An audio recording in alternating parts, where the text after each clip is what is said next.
인형을 만나는 시간, 인형을 공부하는 시간. 안녕하십니까? 류오동의 인형학 개론입니다. 이번 동영상에서는 인형의 역사에 대해 준비를 해보았습니다. 막상 역사적인 인형들의 자료를 찾아서 소개를 하려고 하니까 인류 역사에서 꽤 오래전부터 인형들의 기록이 있었고 전 세계적으로 인형의 종류가 너무 많아서 어떻게 소개를 할지 정말 막막하더라고요.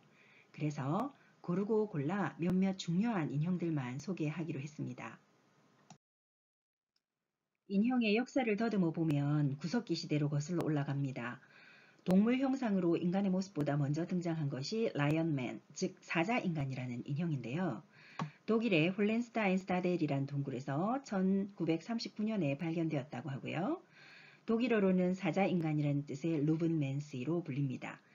탄소 연대 측정 결과 기원전 38,000년에서 33,000년경에 오리냐크 문화 시대에 만들어졌을 것으로 추정됩니다. 재질은 맘모스 상하로 부싯돌 칼을 이용해서 조각되었고요. 왼쪽 팔에 7개의 나란한 가로선이 베어져 있어요. 키가 31cm 정도 되고요. 현재 독일 울름 박물관에 소장되어 있습니다. 사자인간에 이어서 사람의 모습을 한 인형으로서는 홀레펠스의 비너스가 가장 오래된 인형이라는 사실에 동의하는 바입니다. 홀레펠스의 비너스는 독일의 스켈클링겐 근처에 홀레펠스라는 동굴에서 발견되었기 때문에 홀레펠스의 비너스, 스켈클링겐 또는 스켈클링겐의 비너스라고 불립니다. 인형은 38,000년에서 33,000년경에 만들어졌다고 해요. 오리냐크 문화 시대에 크로마뇽인들과 관련이 있을 것으로 추정되고 있어요. 약 6cm 정도의 크기로 손 안에 쏙 들어오는데요. 아마도 부정용이 아니었을까 추정됩니다.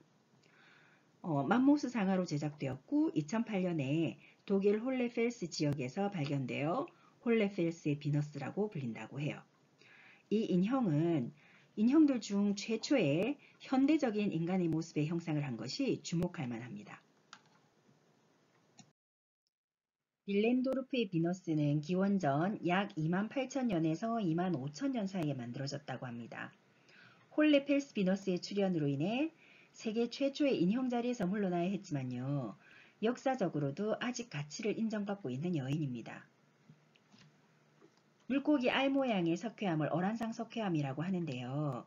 어란상 석회암 재질로 만들어졌고 오스트리아 클렘 근처 구석기 유적지에서 요한 베란이라는 발굴 노동자가 1908년 8월 7일에 발견했다고 해요. 이 빌렌도르프 비너스는 비엔나 자연사 박물관에 전시되어 있습니다. 기원전 16,000년경에 접어들어서 비너스 인푸디크, 즉 야한 비너스라는 이름의 인형이 탄생합니다. 물론 그 당시에 이 인형을 그렇게 부르지는 않았겠죠. 그리스의 조각가 프락시텔레스가 조각한 오른손으로 음부를 가린 비너스와 비교해서 붙여진 이름입니다. 비너스 인푸디크를 비너스 비라예라고도 부르는데 비라예 가문의 8번째 후작인 폴 휘롤이 1864년에 발견했기 때문입니다. 프랑스의 로제리바스 지역에서 마들렌게 유적지에서 출토된 것이라고 해요. 머리, 팔, 그리고 발이 없다는 것이 특징이고요. 음부가 열린 형태로 여성의 생식기가 강조되어 있습니다. 앞서 설명드렸던 홀레펠스의 비너스와 빌렌도르프의 비너스와는 달리 체형이 슬림한 것이 특징이에요. 크기는 8cm 정도이고 맘모스 상하로 조각되어 있습니다. 우샤브티는 기원전 2600년에서 2100년경에 이집트 왕조 시대에 사용되었습니다. 이 인형들은 미라의 형태로 4, 5세계를 믿은 이집트인들이 4, 5세계에서 시중을 들기 위한 용도로 작은 미니어처로 만들어서 여러 개를 인간 미라와 함께 매장했습니다. 그래서 funerary figure이라고 하죠. 시중을 들기 위한 것이어서 대개 괭이를 어깨에 메거나 바구니를 등에 지고 있는 것도 있습니다.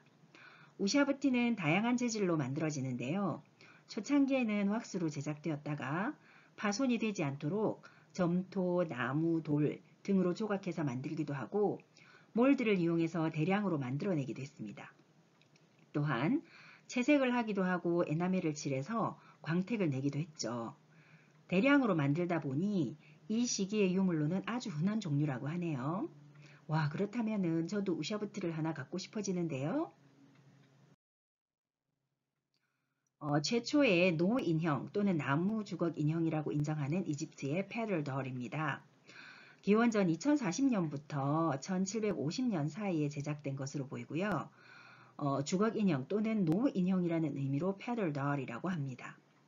주로 여성의 형상을 하고 있는데 고대 이집트의 무덤에서 발견되었어요. 가슴, 엉덩이, 치골 부분이 표현되어 있는 걸로 보아 다산의 의미를 기원하는 고대인들의 염원이 담겼다고 보죠. 재질은 나무이고 점과 선과 같은 기하학적인 무늬가 새겨져 있습니다. 주걱에 새겨진 무늬를 보니까 신석기 시대 빗살무늬 토기가 연상되네요. 시기적으로도 좀 맞아떨어지는 것 같죠? 다양한 주걱 인형들을 좀 더 살펴보면 몸의 기하학적인 무늬가 정교하고 다양해졌고요. 굽지 않은 점토나 파양스, 즉 프랑스의 채색 도자기를 꿰어서 머리카락을 표현하기도 했습니다. 가끔은 황금 머리끈을 흉내내어 밀집을 네모나게 엮어서 장식하기도 했답니다. 동양에서도 인형은 기원전부터 제작이 되었다는 자료가 있습니다.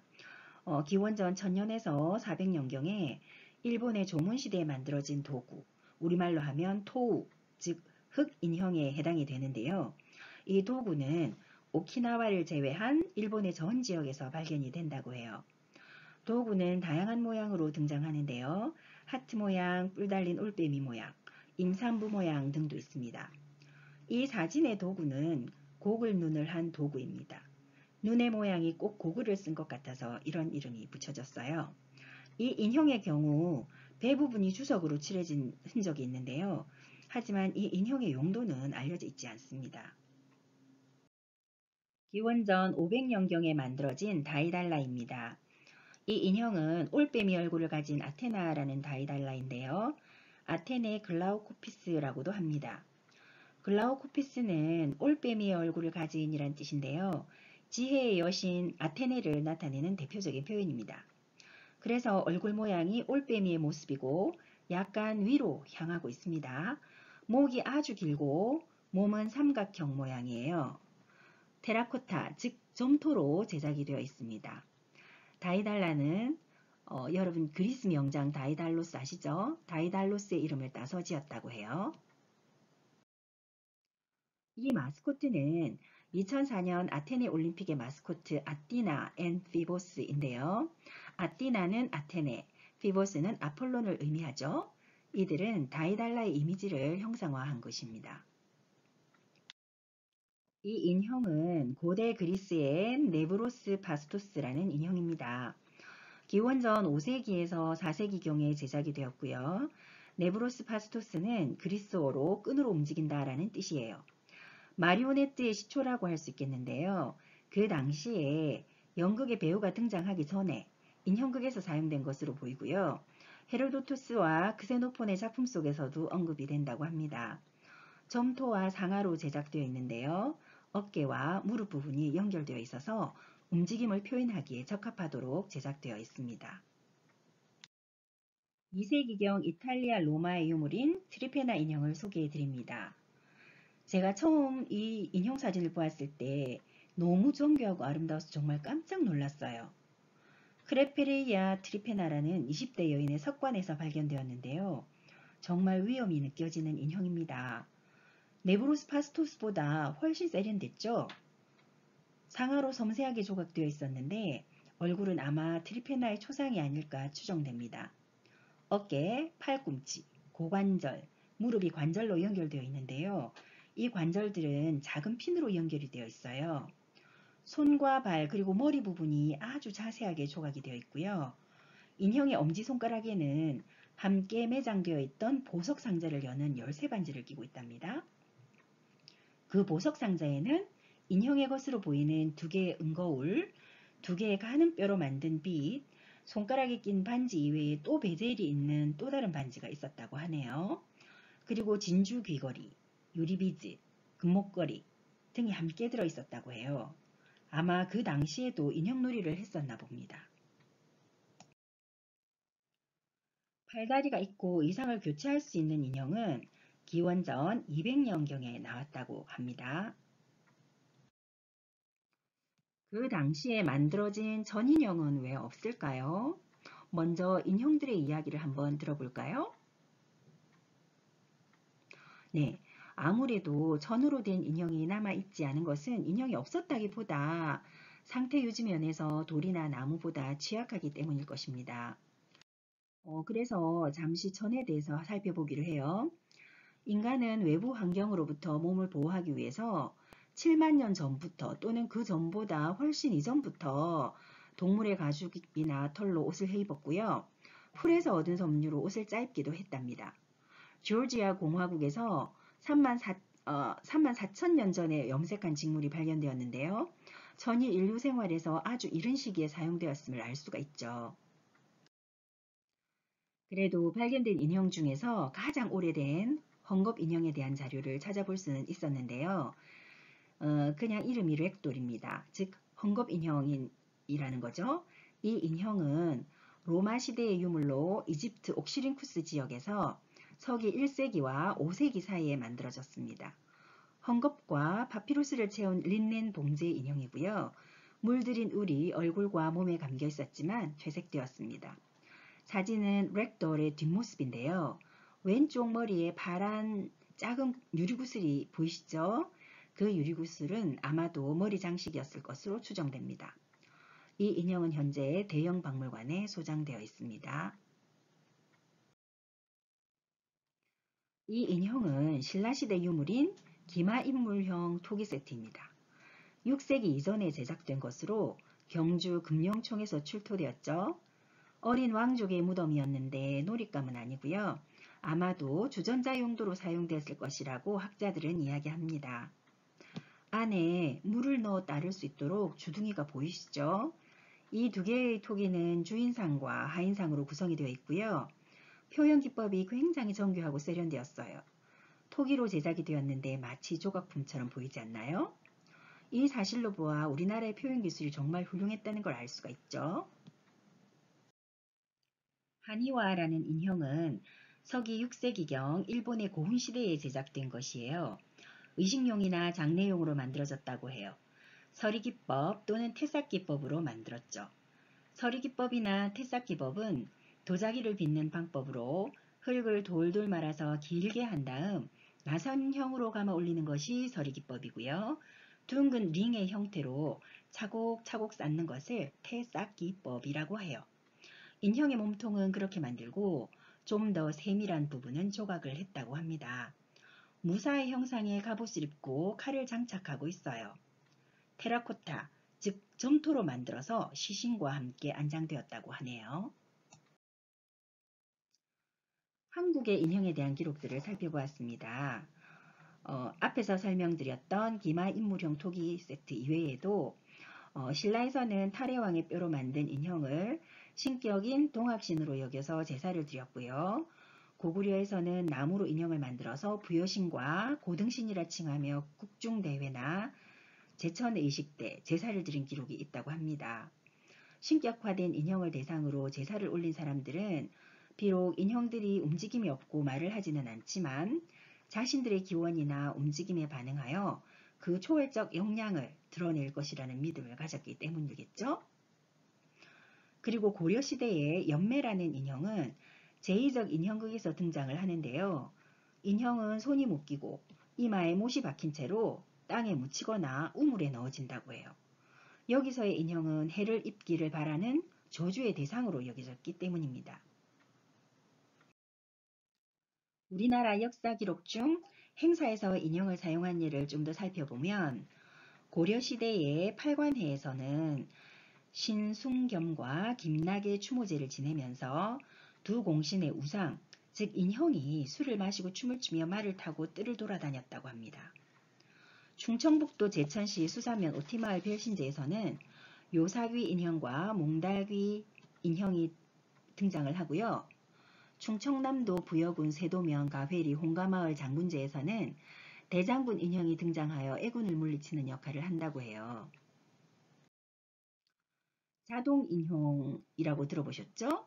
자동 인형은 오토마톤 또는 오토마타라고 하는데요. 원래 오토마톤은 단수형이고 오토마타는 복수형입니다. 오토마타에 대한 기록은 고대 그리스의 헤파이스토스와 다이달로스까지 거슬러 올라가기도 하는데요.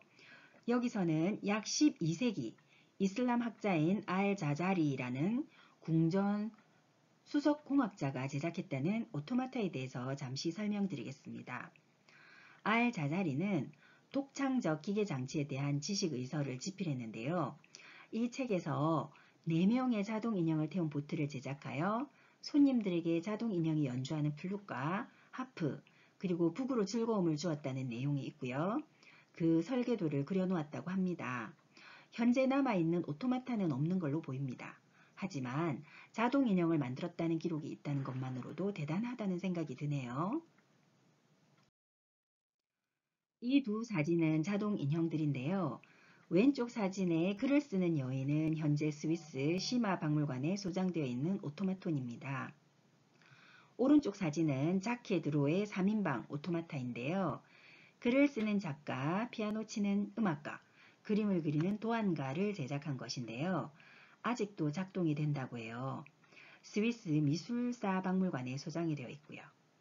이 오토마타가 휴머노이드나 로봇으로 발전한 게 아닌가 싶습니다. 개인적으로 저는 로봇도 인형의 한 종류라고 생각하거든요.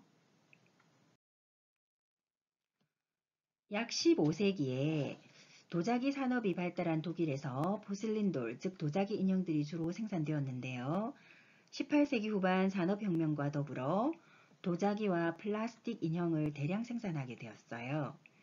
1860년대에 뽀얀 피부를 표현하는 광택이 없는 비스크돌을 생산하게 되는데 주로 그 당시의 패션을 반영한 패션돌들이 많이 나오게 됩니다.